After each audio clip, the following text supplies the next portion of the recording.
verse 17. This will be King James Version. Luke chapter 10, verse 9.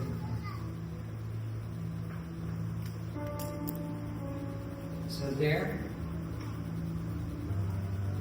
And the 17 returned again with joy, saying, Lord, even the devils are subject to us through thy name. And he said to them, I beheld Satan as lightning fall from heaven. Verse 19, the verse for now. Behold, I give unto you power to tread on serpents and scorpions, and over all the power of the enemy, and nothing shall by any means hurt you. Can we close our eyes? Heavenly Father, we believe your word is already anointed. Yet, Lord, use your servant right now to deliver your words according to your will and purpose. The Lord, kabalo kami may plano masasining adlaw. Lord, I know somebody here may kinala sa ministeryo mo, God, with your Spirit. Lord, we pray right now, this is not by might nor by power of God, but by your Spirit, O God. The Lord, just tinatak na, pinipende ang interview of Diyos, kung paano ka lang lihoga, paano ka mag-manifest sa sining lugar, O Diyos. Let every heart, O God, right now that is broken, be healed in Jesus. Let every mind that is confused right now, in the name of Jesus, pag-araw ito sa sabata, maglapot sa ila, O Diyos, makaklaro kung anong plano mo sa ilang kabuhi. And Lord, let this be the day of victory, O God. The Lord, sa salin at ang we claim already revival. We claim already victory, O God. We claim already that the spirit of love and unity will be upon us today. And Lord, sa salin at as we pray, let there be, O God, an open heart and mind to listen to your word, O God. As we pray in the name of Jesus, amen and amen. Can we clap our hands for something? As we give God praise, God, your presence, Lord,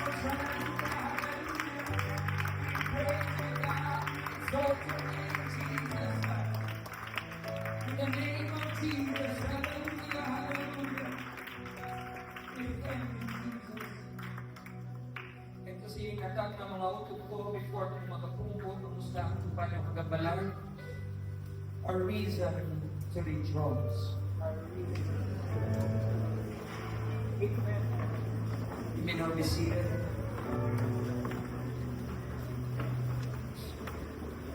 Thank you, Jesus. A reason to rejoice. By the way, before ko mag-start mga utot ko, there's one reason man na magkalipay. Just this day, this Sunday, mga utot ko, makita din si Pastor Max sa buong wala. It's because we started our first service dito sa Dumana natin now, which mga utot ko. And hallelujah, mga utot ko, we're still working. And God is still working in our midst, mga utot ko, even though we don't see it. We don't hear it, mga utod ko, but God is doing His work. God is doing His ministry, mga utod ko. And one thing that we will rejoice, kung ano ang victory dito sa handumanan, mga utod ko, dito sa Bacolod o ni Inman na lugar sa sining kalibutan. To tell you what, mga utod ko, it is our victory. Isa kitang kanan, isa ka kalangan natin sa Diyos, isang diin ko siya na parte sa kalibutan. We are one. We are one in His name. We are one in His Spirit. Before makasupot mga utot ko, I would like to tell that God is so good. Reason to rejoice, kasi istoryahan sa buong. Yung mga utot ko, that this week, nakamit kami sa isang pastor dito sa Alihis Church. Tanong siya, pastor siya sa Baptist.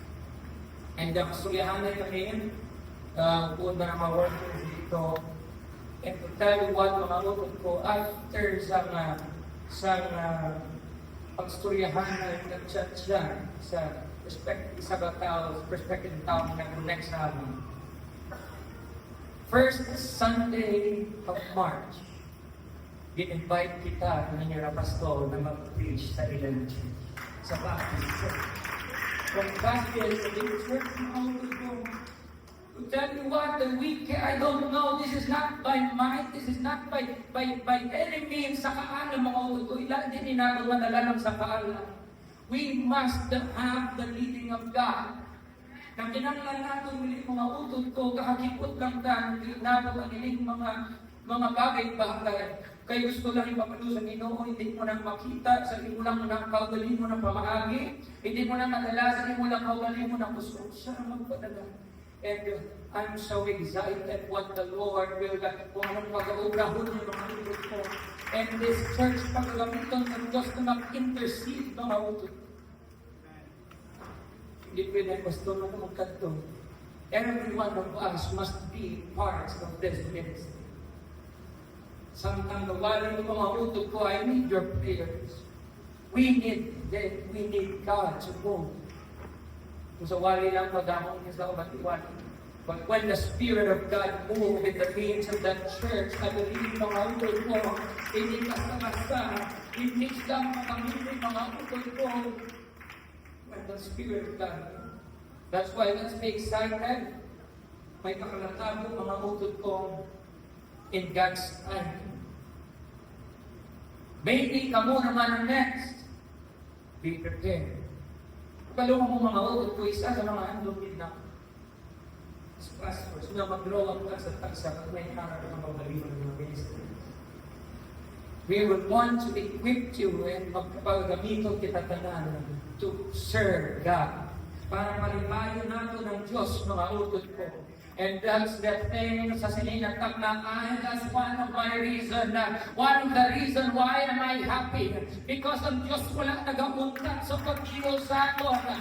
Ang New Life in Jesus Ministry pagkagamito na sa Diyos para magalang ang matuwas ang mga nagkalatulat sa Ginoo. We are all one in the name of Jesus. Amen. Luke chapter 10 verse 17 it says there. Basahon natin mga utod ko. This is all about that 72, actually 70 na pinabutang dapat kung lantaw natin sa Luke chapter 10 verse 1, 72 sila. This was the 72, the 70 return again with joy. Ang 72 na hindi mga utod ko, sila ni mga tao na nagpalala ni Jesus Christ for the harvest. They are the workers. They are the laborers, mga utod ko, para sa harvest. Para magdaog sa kalan. Para mag-preach sa gospel. Para mag-preach about the kingdom of God. This 70 mga utod ko, they are doing the ministry. They are preaching in streets, house to house, di sila mga utod ko. And after naging sugo sila, nagbalik ni sila sa chapter 10, verse 17. Sa pagbalik nila mga utod ko, after nila sa ministry, ang hanggang nila, and the 70 returned again. With what? With joy, saying, Lord, even the devils are subject unto us through thy name. Kung sa English ba, through your name. In verse 18, and he said unto them, I beheld, Jesus said, and Jesus said to them, I beheld Satan as lightning fall from heaven. Hambal ni Jesus sa ila, si Satanas minhapoy ko na. Ito just like isang dispariyo sa kilat na siya perde na. Na wala na siya sa pwersa na magdaog sa church. Sa green statement ni Jesus, mga utod ko, the devil is already defeated. That's why kita ng mga Kristiyano, mga utod ko, never din kita magkatalaw. Katungod ay anak Kristo, may ari kita pangalan ni Jesus sa aton. When we walk and when we go out to the streets, when we go out to reach that whole houses, mga utod ko, don't you be scared, don't you feel na mga utod ko na magkatalaw. It's because we have the name and Satan was already defeated. When you say defeated, wala na sa sansang tao. Pero di na galing.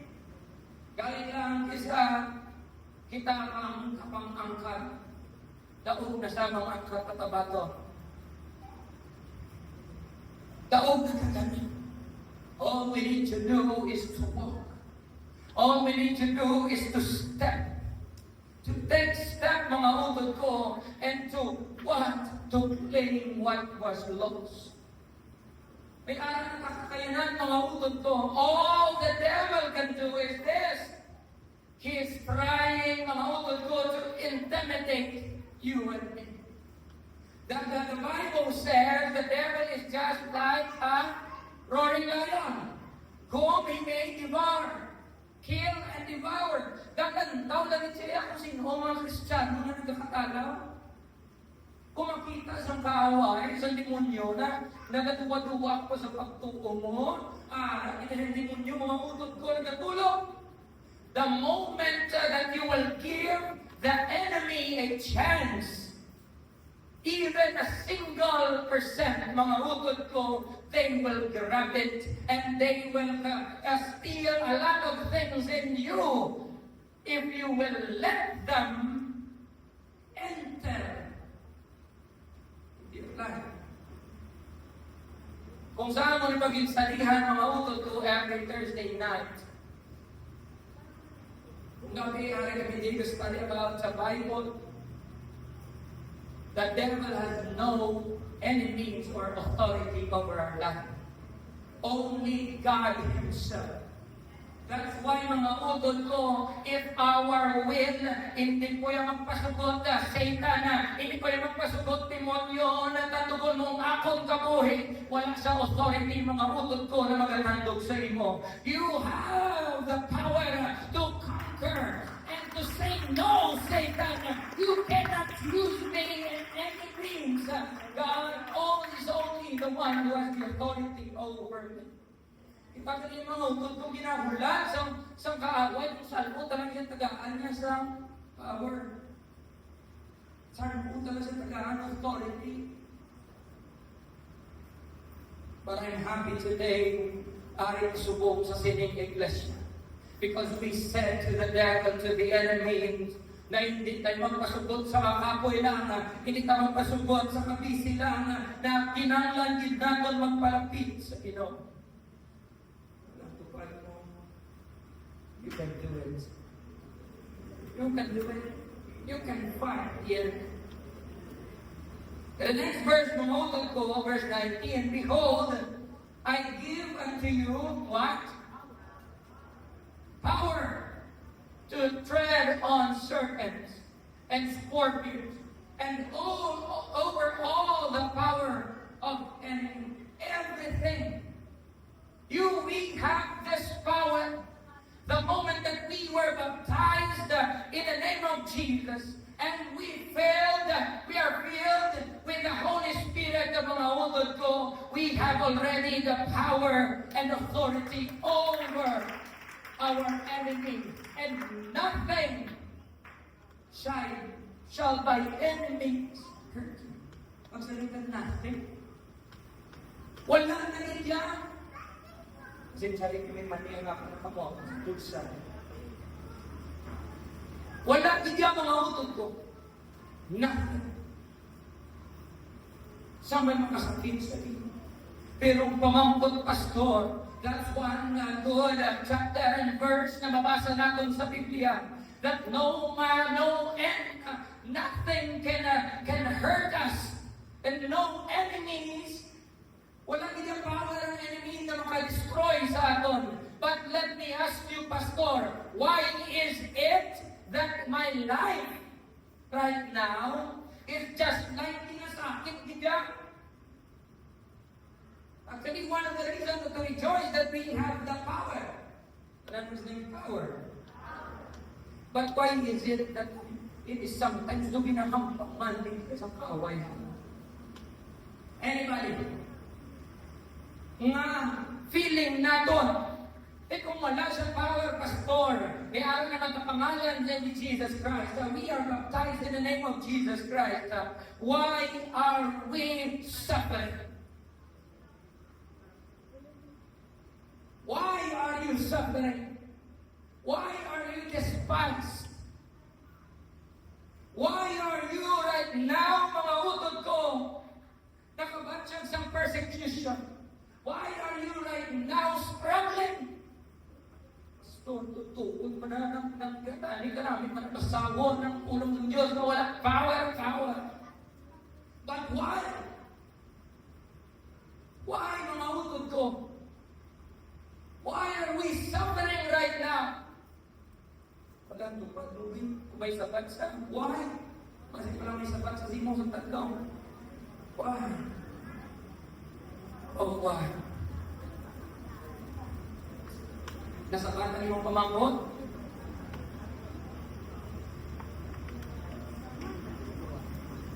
The moment that we want to be used by God, the moment that we want to follow His will, before anything else that we will answer the question, sino gusto mapubraman sa muluwaton sa ginap sa Diyos? Para sa Diyos. Pagsaling amen. If you want to do your best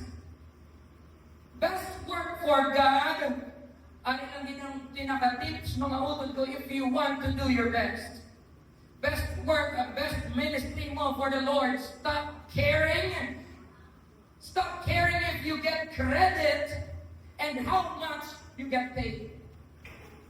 Serve the Lord in love. Talagang silang love. Not as a hierarchy.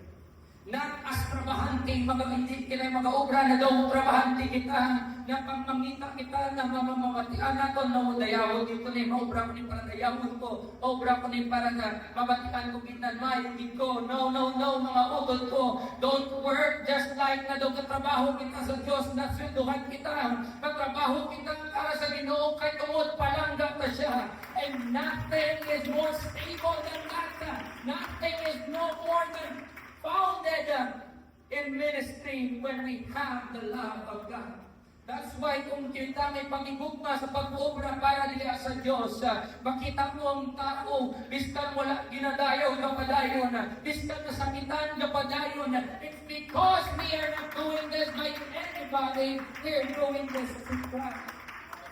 And when we are doing this para sa kay Kristo, mga utod ko, malipayo, bistan wala may nabaton, malipayo, bistan wala may nakabo, bistan natin yung mabada malipayo, bistan wala sa may sa atong padayon.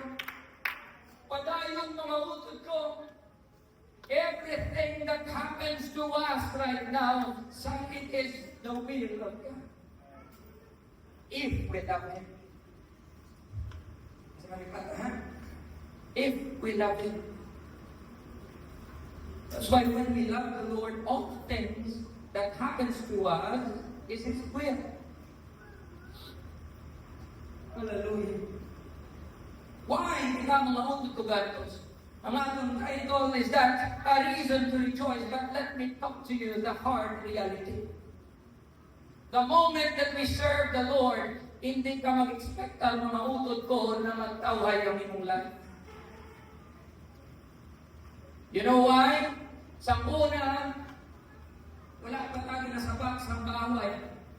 The moment na nagpalapit na kita sa Ginoo, kontra na natin si Satanas. Kontra na natin ng devil, mga utod ko. That's why nasubungang focus ng kaaway kung paano kita magpuntat sa pagpangalaga. Ang focus ng kaaway sa atin kung paano kita na hindi na maging faithful. Para lang din ma-stop ang ato ng pag-alagad sa iya. He will do everything But sakto na nabasa mga utot ko, the enemy has no power to stop the faithful one. The enemy doesn't have the power to stop the one who is in Christ Jesus. That's why when we have the name, don't let them convince you that you are nothing. You are the child of God. You are a child of God, mga utot ko. And you have a lot of those privileges that you can claim. Just keep holding on. Just keep moving on, mga utot ko. Why? Why are we suffering? Only when we are broken, bread in the Lord's hand, can He use us to feed the multitude. Multitude, mga utot ko. The breaking hand of God is necessary for His kingdom to move forward. Anong siningkod ko sa sininatap ng mga utot ko? The breaking hand. Ang kamot gali sa Ginoo sa mga utot ko, sa palios dito sa 5 loaves and 2 fishes. Ano natabo? Ang kamot ni Jesus, amo ang breaking hand. And we are like the bread. Na pagkalapot sa kamot ni Jesus, i-break kita. Before kita gali mga utot ko gamiton to feed the multitudes, or the multitude, kinanglang din nato na i-break. Hindi wala ginagawa ni Jesus po, di ba? Gin-break niya dyan na yung bread. And we need that breaking hand of God. And the breaking hand of God is necessary for His kingdom to move forward. Suffering transforms. Suffering transforms. We find treasures in the trials. Why is it, Pastor, that in my life galabay ko sa dark times? Why is it na galabay ko sa lugar na kadulong, na daw kasiot, na daw kadelikado? Sino din nakalantaw sa treasure hunting? Sino palang treasure hunting? Diin na lugar na nakita ang treasures. Sa lugar na kami mga buildings na namin, sa may kilid sofa, sa may kilid hilindaan, o sa lugar na nakadulong, tunnel, wala sang tao, delikado, kinakot-kot pa, sa dalungtuta pa, sa kabudlayan pa, sa kasakitan pa, sa may broken religion. Ang treasures galing mga utot ko, kakakita sa dulong na lugar. Sa lugar na kung sa diin, hindi isang gusto, hindi isang tao gusto magkanto. But the reason why God put us in a dark times, not to hurt us, but to put us in a place to see the treasures that He intended us to see. That's why we find treasures in trials. We find treasures when you are in pain, when you are in trial right now. Don't you tell God, Lord, din pabayaan mo ko. Tell Him, this is the reason to rejoice. This is the reason for me to rejoice because I can find treasure here. Kung nabundayan, magsubong struggles being it is a reason for us to rejoice because there is a treasures ahead. We get our highest education. We get our highest education in the University of Adversity. The more budlay ang eskwelahan, lang kawa ba na? Ano ang mga eskwelahan subong na balkaw sa Philippines? UP. Masunod ka to as ano mga ginagawa, lawyer, or pwede ka to magkuha sa doctorate, doctor, kanto pala. The more ang eskwelahan na budlay, mas the more mas damo ang imo nabalaan. Right? The highest education in university, sa kabudlayan dali mga utod ko, hindi ka lang niya dali na naglabay lang para lang wala. Naging palabay ka lang sa Ginoo sa kabudlayan for us to learn something.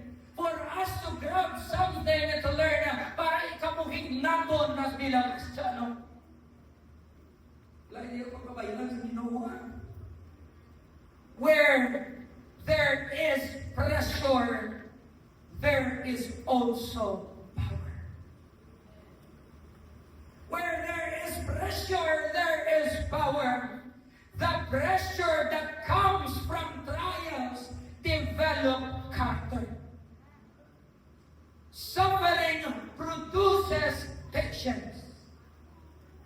Persecution and failure gives birth of humility. Adversity produces strength and endurance. Loss creates appreciation for what God has given. Ini na mga bagay, mga trials, mga utod ko will help us if we don't waste our trials. Only makabot ang ining mga bagay, ang ining mga trials, mga kasakitan, and it will produce good things to us. It will produce patience.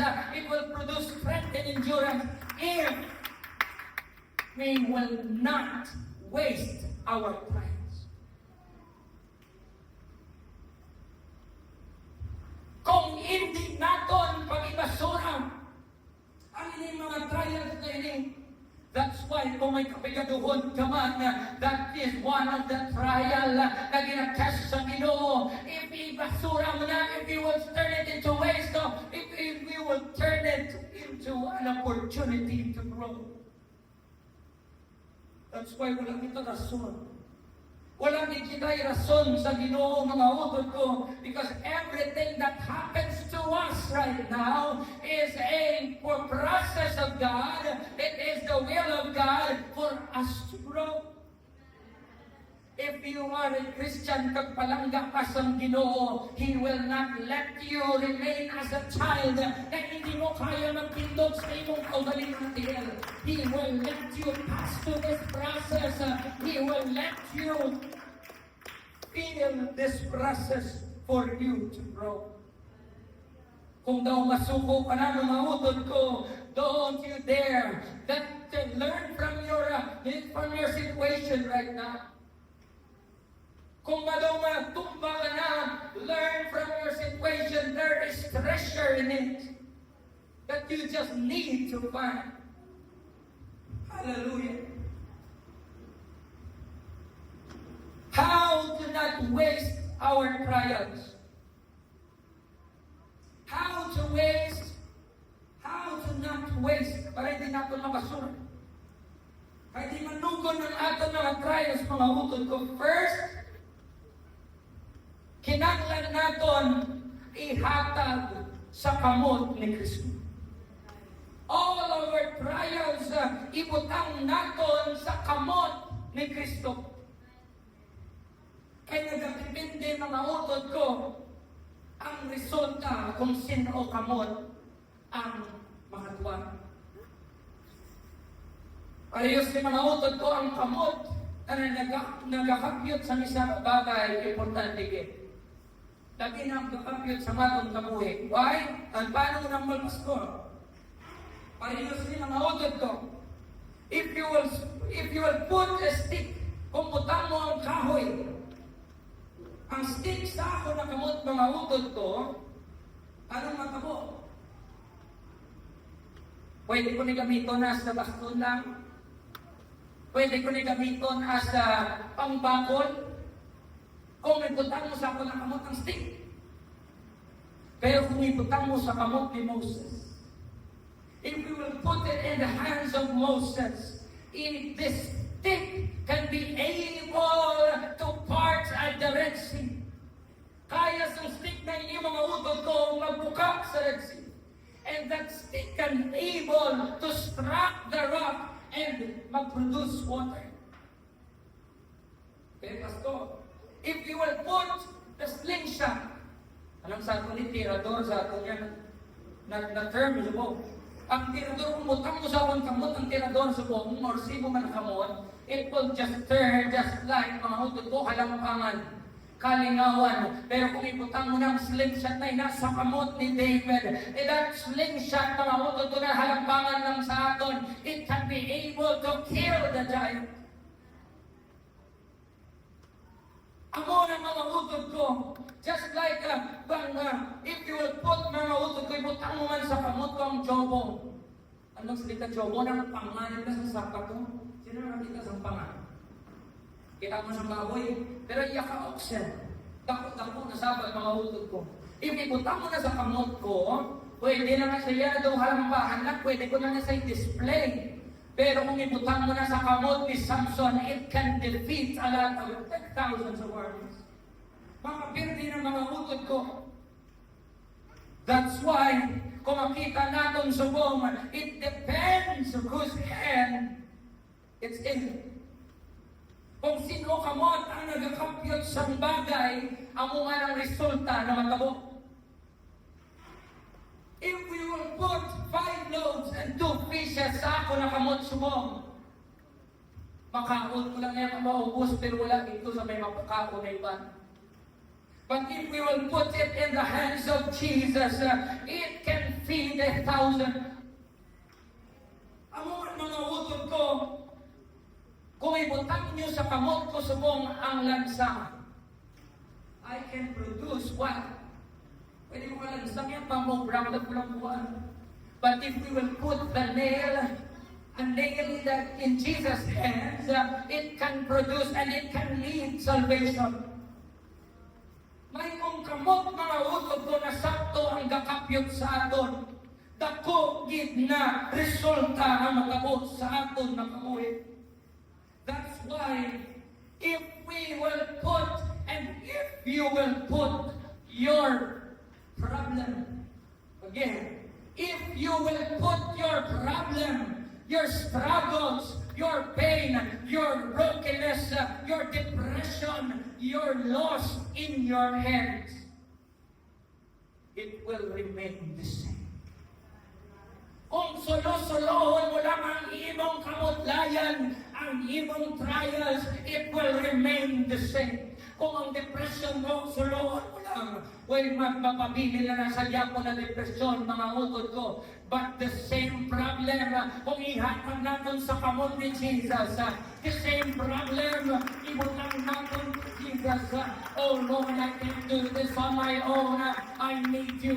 When we do that, and when we surrender it to Jesus, abali Jesus mga utod ko, in Matthew chapter 11 verse 28, it says there, come unto me, all ye that labor and heavily laden, and I will give you rest. The moment that you are struggling, the moment that you're in pain, come to Jesus. Give it to Jesus. Give it to Jesus, mga utod ko. Hallelujah, hallelujah.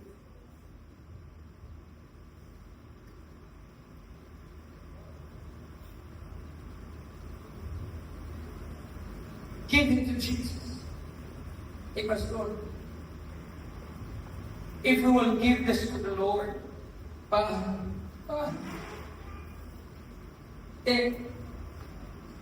kung tayo doon rejoice, reason to rejoice. But why is it ang pinasturyan doon? Ang problema ha? Ang problema na lang na pinasturyahan natin. Na-rejoice man dapat, Pastor, dapat everything niya, basta dapat yan ng pang-rejoice bangit, dapat namin ang atong topic subok. Here's the thing. Let me give some example, mga utod ko. Ready ka. Alright. There's the point. If, I want to listen to this. If I will write your name right now, pagkasulat ko sa pangalan sa papel, sulat ko. Anong pangalan mo guys? Chelsea. Chelsea Mayta. Kung sulat kong imong pangalan sa papel, subok, is there a great reason to praise, to rejoice? Ha? Isulat ko pala. Isulat ko yung pangalan mo, sis. Ha? Mr. Nacy. Mr. Nacy. Nacy. Nesty. Sir Nesty. Yung sulat ko. Is there a reason to rejoice? Makripay ka na? Ay, papel mo lang eh. Kung sulat na ito, papel lang hindi ka mauutod ko. Kasi, papel lang hindi sulat kita. May rason mo lang. Wala. What if yung sulat mo pangalan mo? Tapos nakabutang sa listahan sa ayuda. Anong pangalan mo, sis? Full name? Madeline Simpson. Madeline Simpson. Malipayin din. Ayun lahat. Ako'y malipayin ni Kuya. Kung hindi mo may maglista, maginamo na yan. Labi na sa ano na to, sa pandemic, kung wala ayuda, hindi, maginamo kita yan, matubay kita yan. Ayuda. Ibutamin, malipay ka, right? Pangalan mo, malipay ka dyan. Di ba, nung kung sa eleksyon may hatag sa niyo, 2,000 mo. Kung nalista mo yung pangalan, may reason naman kalipay. Kabiskan kapoy ko guro sa baklava, guro, nalista mo pangalan ko, nalista ko, naway mo nalista ko. Kagalin tayo ng ato mo, kakalipay na mo, biskan may kaputayan pa mo. Right? Ano ba yun?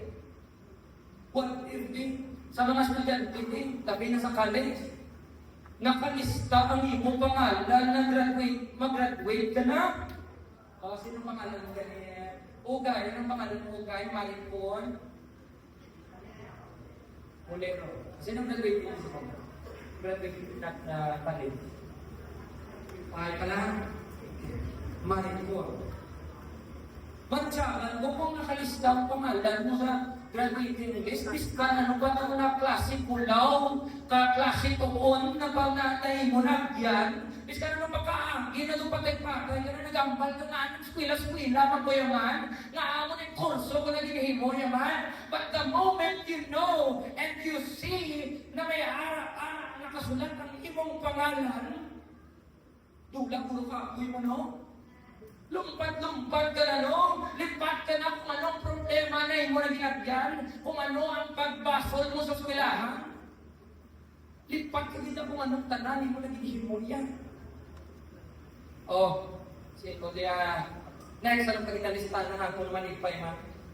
What if nakasulat ang imong pangalan o sa katulat, listahan sa kubra, nabaton sa kubra? Oh, nabaton sa kubra. Brother General, ano kanimo ng hopeful name? Junel. Discalsota. Janel. Discalsota. Efrat. Discalsota. Alright. Ano na? Junel. Jonel. Jonel. Kaya Junel. Junel. Brother Jonel. Kung nalistabi mo na ang pangalan sobra, na ikaw masugod na buwas, balik may grinde. Ay, may panigitay dito. Patsagan ko doon, talaan mo sa muna ng problema sa kwartang, ikaw ng libre mo, sa muna ng ilaw mo, then yung gusto mo, baka nung tayo. Hindi ka grabe na itong mga kudlahin mo, hindi ka makita sa 5 piso. Pero sa kung kaya nakita mo pangalan mo na may ubra na, excited ka na. Tanan mo na problema ng kalatula. Hindi. Punta ka ng musubong. Don't check. Kaya nga. Wala ko na dalang nga ako na example. Okay. Kung puntang nag-check, hindi subong 1 milyon. Sino din gusto magkatag sa milyon? Ay! Mr. Kenneth Sandico. Sino pa ganyan? Wala nang gusto niya magkatag. Kasi ito doon eh. Tapos yan, sa tatlo ka mo, sa kamunan niya, isa mo lang napunta kang pangalan, Ben. Ano mo ba siya lang ng system pala napunta kang pangalan? Sumpungin niya, sakit niya ko na lang pangalan. Dahil yung day na itong ako na yung bilog na lipat, kung brown yung bilog, sino nakakita na brown yung bilog, e din yung magpulpong yung subuang. Actually, yan, mga kinyaisa na ng milyon mo. Pero kabalong mabis ka na, ano ba kareklamo sa buhay? Ano ka budlay sa pangabuhi? Ano nakapigado? Ano ang sitwasyon nakabudlay? Ano nakastruggle na nakaka-broken? If kung makita nato pangalan sa cheque, ano?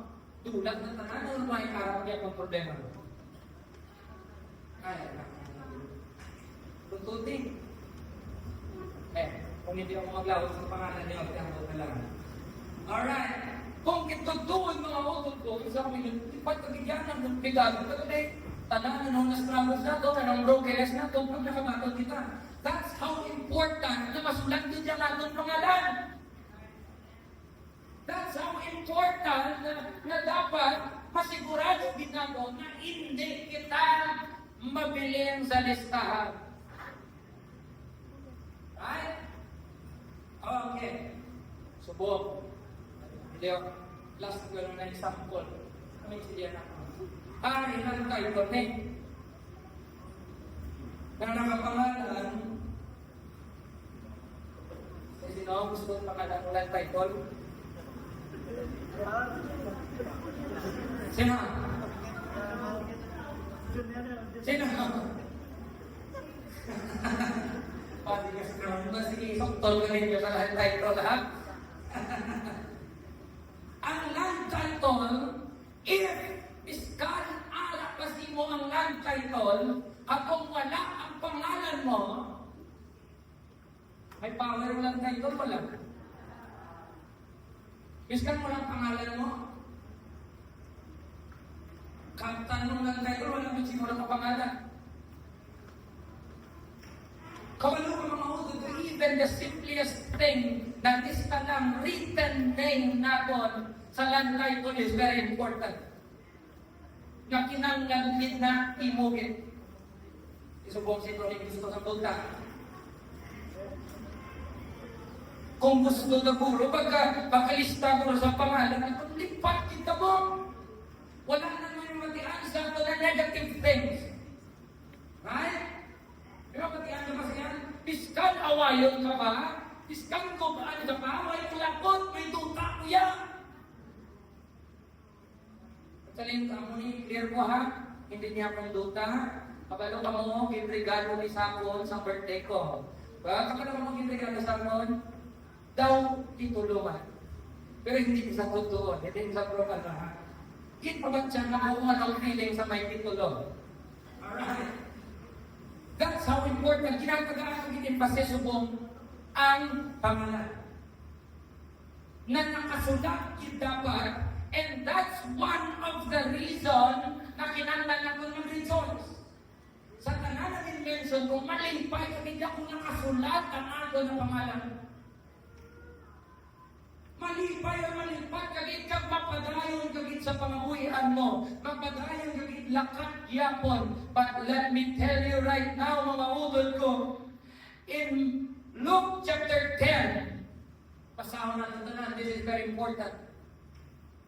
Luke chapter 10, ano ka importante yung nakasulat ng pangalan?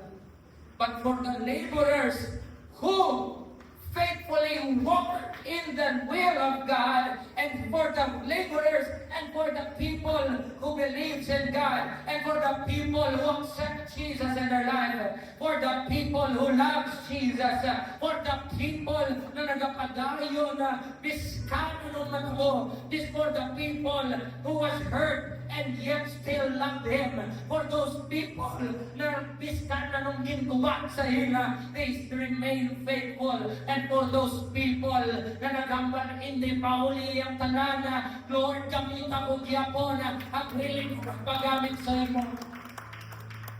This is the promise for you. Luke chapter 10 verse 20. Do you agree? Notwithstanding, in this, that the spirits are subject to you. But rejoice, but rather rejoice.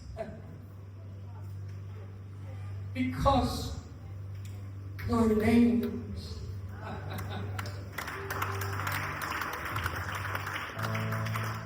are written in heaven.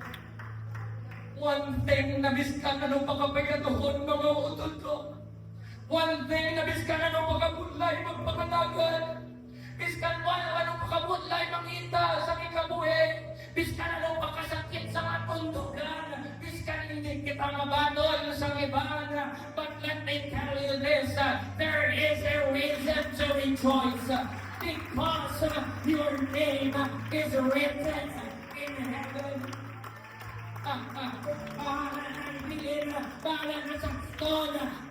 name is written in heaven. No matter what you do, no matter what you say, no matter what persecution is, what matter is, my name is written in heaven.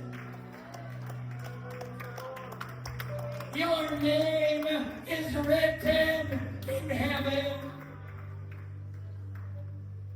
That's why mga utod ko, as we all stand up,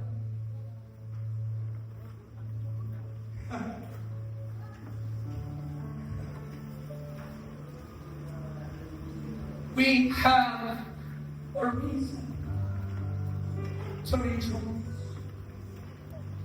You have the reason to rejoice. Hindi magpati sa tingog sa kaaway. Hindi magpati sa tingog sa iban. You have your name written in heaven. You have the reason. Iskan buhang ang tulong nila magdirit-dirit kita. But they don't know where we got our joy. Where we got our contentment. It's because there is God who said to me that my name is written in heaven.